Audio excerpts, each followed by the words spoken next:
In this example, we are given with a balloon which is rising up at 20 meters per second and a stone is released from it when it is at a height of 100 meters above the ground. Find the time after which the stone will hit the ground. If we just draw the physical situation, we can see we are having a balloon.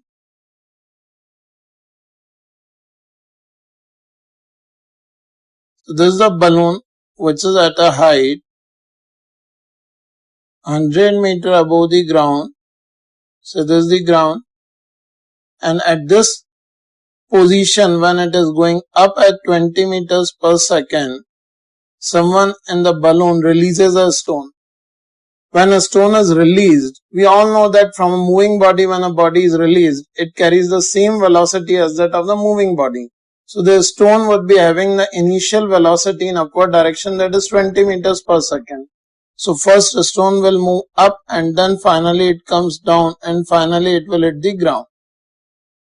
We are required to find the time after which the stone will hit the ground.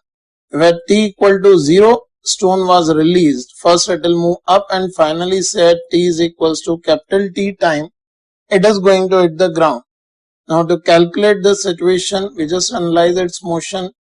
From a starting point, if we just put a reference frame where upward direction we consider as positive x-axis and downward as negative x-axis.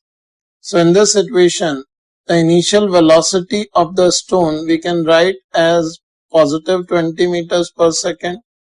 We find out the total displacement of particle, its displacement h can be written as minus 100 meter.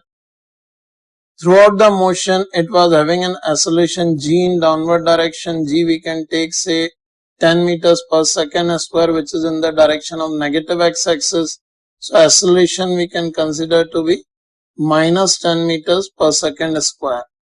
Now we use the relation h is equals to ut plus half at square. In this situation we can write it minus 100 is equals to 20t minus 5t square.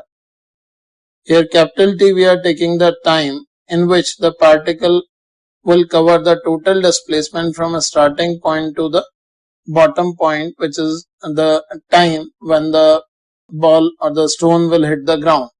So in this situation we are having a quadratic equation can be rewritten as t square minus 4t minus 20 is equals to 0.